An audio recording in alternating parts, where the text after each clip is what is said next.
এই ছেলে, কারো গায়ে হাত দিয়ে বসে আছো নাকি? এইদিকে লক্ষ্য করো। এমন ভাবে বসে থাকবা পাখি যেন মনে করে তুমি পাথর। 1 মিনিট।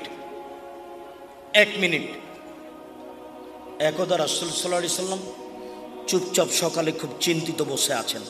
বুখারী মুসলিমের হাদিস। উম্মু সালমা রাদিয়াল্লাহু তাআলা আনহা বুদ্ধিমতী মহিলা দেখে বললেন, ব্যাপারটা কি? আপনি চিন্তিত কেন? তখন বললেন, উম্মু সালমা, জিবরাইল আমার সাথে সাক্ষাৎ করবেন গত রাতে ওয়াদা করেছিলেন, রাত পার হয়ে গেল, তিনি যে কেন আসলেন না আমি বুঝতে পারলাম না। উম্মু সালমা, জিবরাইল যে কেন আসলেন না তাই আমি চিন্তিত।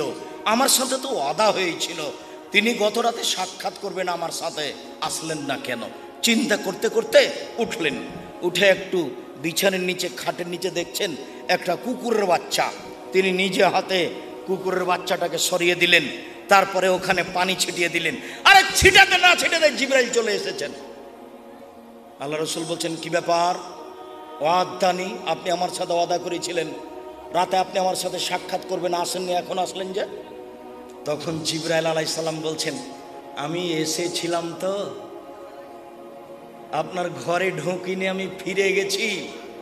যেই ঘরে কুকুর এবং ছবি থাকে সেই ঘরে আমরা ঢুকি না। তো আপনার ঘরে খাটের নিচে কুকুরের বাচ্চা ছিল, সেই জন্য ঘুরে গেছি, আমি এসেছিলাম তো। এই ছেলে শোনো, আল্লাহর নবীর খাটের নিচে কুকুরের বাচ্চা আছে তিনি জানতে পারেননি গো। জিবরাইল এসেছেন, ঘুরে গেছেন, তিনি জানতে পারলেন না। আর তোমার হুজুর বলছেন আল্লাহ নবী গায়েব জানেন। দেখো তো তোমার হুজুর কত বড় মিথ্যুক, ধোঁকাবাজ, ধর্মের নামে জাতিকে ফাঁকি দেয়। এই দেখেন, একজন নবী মানুষ বুঝতে পারেননি। তোমাকে কি বলছি জানো? আজ বাড়িতে গিয়ে তোমার মা তোমার বাড়িকে, তোমাদের পরিবারকে কবর দিয়েছে। ও একজন হস্তিনী মহিলা, ও প্লেটের নামে চিংড়ি মাছওয়ালা প্লেট কিনে নিয়ে এসেছে। দেখিও, তোমার মা একটা আয়না কিনেছে, সেটা রুই মাছ। আজকে বাড়িতে ঢুকে যত রুই মাছের আয়না আছে, যত চিংড়ি মাছের প্লেট আছে, যত কাঁকড়া পুতুল আছে, সবকে ভেঙে ঘুমাবা। বক্তব্যের সাথে মুনাফিকি করিও না। একটু মুসলমান হয়ে ঘুমায়ও, মুনাফেক হয়ে ঘুমায়ও না। ভাঙার সময় একবারে দাঁতটা কিচমিচ করে একবারে লাথি দিয়ে কাঁকড়াটা ভেঙে দিবা। তোমার মা এই পরিবারকে কবর দিয়েছে। যে ঘরে ছবি মূর্তি থাকে সে ঘরে ফেরেশতা আসেন না। যে বলে গেলেন মুহাম্মদ সাল্লাল্লাহু আলাইহি ওয়াসাল্লামের ঘরে আসেননি। পৃথিবীর সবচেয়ে বড় মানুষ, পৃথিবীর ইতিহাসে এত বড় মানুষ জন্ম নেয়নি কেউ না। ইব্রাহিম আলাইহিস সালাম নন, আদম আলাইহিস সালাম নন, পৃথিবীর কোনো মানুষই এত দামি নন। যে মানুষের ঘরে জিবরাইল ঢোকেননি। বলেন তো কেন ঢোকেননি? চোখের নিচে কুকুর ছিল, কুকুরের বাচ্চা ছিল, সেই জন্য। যখন বললেন আপনি আসতে চেয়েছিলেন, আসেননি কেন? তখন জিবরাইল বলছেন, এসেছিলাম তো, ঘুরে গেছি। যে ঘরে ছবি মূর্তি থাকে, যে ঘরে কুকুর থাকে, সে ঘরে আমরা ঢুকি না। চট করে মাথায় আসছিল কথাটা, ধাক্কা খাচ্ছিল। তোমার মা মুনাফেক, মুনাফিকি করে ধর্মের নামে। তোমার মা তোমাদের পরিবারকে কবর দিয়েছে। তোমার মা ছিল পাহারাদার এই পরিবারের। তোমার মাকে আল্লাহ নবী পাহারাদার বলেছেন। ও পাহারাদার নয়, ও তোমার মা নয়, হলো তোমার সৎ মা। ও মা নয়, তোমার খালা। ওই তোমার খালা, ওই তোমার সৎ মা তোমাদের পরিবারকে কবর দিয়েছে। দিন রাত ও স্টার জালসা নিয়ে বসে থাকে, আর তোমার ছোট ভাইয়ের হাতে ওই গেমস খেলা দেয়, আর নিজে বাজার করে। নিজে তোমার মা বাজার করবে কেন? তোর বাপ মরে গেছে, তোমার বাপ মরেছে, তোমার চাচা মরেছে, তুমি মরেছ, তোমার মামা মরেছে, তোমার নানা মরেছে, তোমার 14 গোষ্ঠী মরে গেছে, তারা বাজার যেতে পারে না। কই জীবনে আমরা একদিনও বাজার জানি? আরে পুরুষই যায় না, মহিলা তো বহু দূরের কথা। তাও তো বেঁচে আছি। কই বেঁচে আছি তো। তোমার মায়ের চেয়ে সম্মান সহকারে বেঁচে আছে, তোমার চেয়ে বেশি সম্মান সহকারে বেঁচে আছে। ধর্মকে পাগল পাওনি, ধর্ম পাগল নয়। তোমার মা লিপস্টিক দিয়ে সাজগোজ করে বাজার করতে যায়। তোমার মাকে আল্লাহ রাসূল বলছেন, এ হচ্ছে ব্যভিচারিণী, এ হচ্ছে ব্যভিচারিণী, এ হচ্ছে ব্যভিচারিণী। বলছিলাম জাহান্নামে মহিলারা যাবে। এইখানে একটা হাদিস শুধু বলে রাখি, রাসূল সাল্লাল্লাহু আলাইহি ওয়াসাল্লাম বলছেন, আমি দেখলাম কেন মহিলারা জাহান্নামে যাবে। তখন তিনি তিনটা কারণ বললেন। এক, তুকসিরনা লানা, তোমরা অভিশাপ করো, বদনাম করো, গীবাত করো, স্বামীর এই সেই কথা বলো, এই জন্য জাহান্নামে যাবা। দুই, তাকফুরনা লাশিরা, স্বামীর অকৃতজ্ঞ হও, স্বামীকে মেনে চলো না, এই জন্য জাহান্নামে যাবা। তিন, মা রাইতো মিন নাকিসে তাকলিন দ্বীনিন আযহাবির রুব্বিল হাযিম মিন হেদা কন্যা, আমি দেখিনি তোমাদের চেয়ে কাউকে বুদ্ধিমানের বুদ্ধিকে নষ্ট করতে পারে।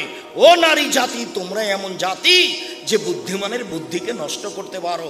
আমি দেখিনি তোমাদের চেয়ে কাউকে যে বুদ্ধিমানের বুদ্ধিকে নষ্ট করতে পারে। তোমরা এমন জাতি, তোমাদের মধ্যে কেউ এমন যে বুদ্ধিমানের বুদ্ধিকে নষ্ট করতে পারে। একবার হাসি দিয়ে কথা বললে সব বুদ্ধি বিবেক শেষ হয়ে যায়। তাই তো রাসূল সাল্লাল্লাহু আলাইহি ওয়াসাল্লাম বলছেন, পৃথিবীর মানুষ ফাত্তাকু দুনিয়া ওয়াত্তাকু নিসা, তোমরা মহিলা থেকে বেঁচে থাকো, পৃথিবী থেকে বেঁচে থাকো। পৃথিবীর মানুষ, তোমরা মহিলা থেকে বেঁচে থাকো, পৃথিবী থেকে বেঁচে থাকো। তাই রাসূল সাল্লাল্লাহু আলাইহি ওয়াসাল্লাম বলছেন, মা তারাকতু বাদি ফিতনাতান আযারুল রিজালা মিনান নিসায়ে, আমি ছাড়িনি কোনো বস্তু যেটা পুরুষের জন্য বেশি বিপজ্জনক হতে পারে নারীদের চেয়ে। নারী হচ্ছে পুরুষের জন্য সবচেয়ে বিপজ্জনক বস্তু। নারী হচ্ছে পুরুষের জন্য সবচেয়ে বিপজ্জনক বস্তু। নারী হচ্ছে পুরুষের জন্য সবচেয়ে বিপজ্জনক বস্তু। তাই তো রাসূল সাল্লাল্লাহু আলাইহি ওয়াসাল্লাম বলছেন, ইন্নাল মারাতা তুকবিলু ফি সূরাতি শায়তান ওয়া তুদবিরু ফি সূরাতি শায়তান, নিশ্চয়ই মহিলারা শয়তানের বেশ ধরে আসে, শয়তানের বেশ ধরে যায়। নিশ্চয়ই মহিলারা শয়তানের বেশ ধরে আসে, শয়তানের বেশ ধরে যায়। নিশ্চয়ই মহিলারা শয়তানের বেশ ধরে আসে, শয়তানের বেশ ধরে যায়। আপনি তার ফাঁদে পড়বেন না। ও ভয়াবহ বস্তু, আপনি দেখলেন না ওই যে জুলাইখা সব দরজা বন্ধ করে দিল, সব দরজা বন্ধ করে দে বলছে, হাই তালাক, এইসব তুমি আমার সাথে জেনায় লিপ্ত হও। সব দরজা বন্ধ করে বলছে, এইসব তুমি আমার সাথে জেনায় লিপ্ত হও। তখন ইউসুফ বলছেন, মাযাল্লাহ, আমি আল্লাহর কাছে আশ্রয় চাচ্ছি, ছি ছি ছি ছি ছি, আমি আল্লাহর কাছে আশ্রয় চাচ্ছি। এই বলে তিনি বের হওয়ার জন্য দৌড় দিলেন।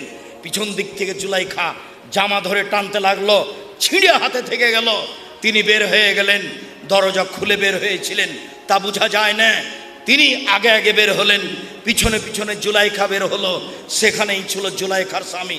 তিনজনে এক জায়গায়, জুলাইখা, ইউসুফ, জুলাইখার স্বামী।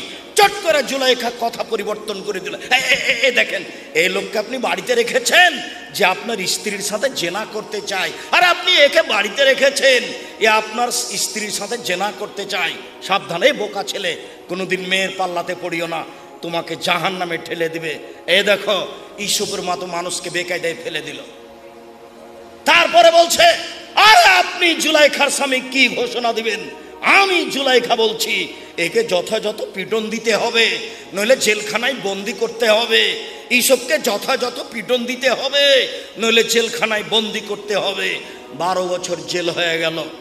12 বছর পরে সরকারের পক্ষ থেকে ইউসুফকে ডাকতে আসা হলো। ইউসুফ বললেন, আর আমি জেল থেকে বের হব কেন? জুলাইখাকে জাতির সামনে বলতে হবে, আমি জুলাইখা অন্যায় করেছি, ইউসুফ অন্যায় করেনি।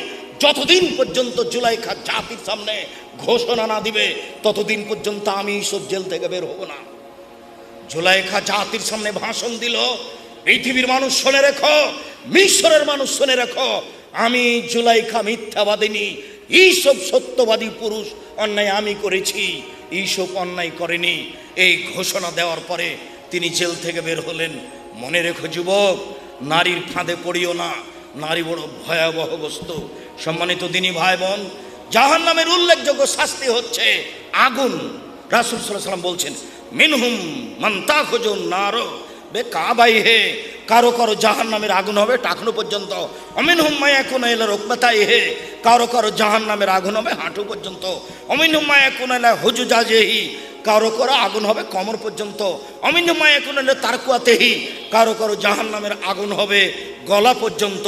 আবু হুরায়রা রাদিয়াল্লাহু তাআলা আনহু বলেন, রাসূল সাল্লাল্লাহু আলাইহি ওয়াসাল্লাম বলেছেন, জুজুকুম নারু মিন জুজে সাবিনা, তোমাদের বাড়িতে যে আগুন আছে এর চেয়ে 70 গুণ বেশি ক্ষমতাধর আগুন হলো জাহান্নামের আগুন। দুনিয়াতে যে আগুন আছে এরই ক্ষমতা কমবেশ আছে। খড়ের জালে যদি আপনি ভাত রান্না করেন, যত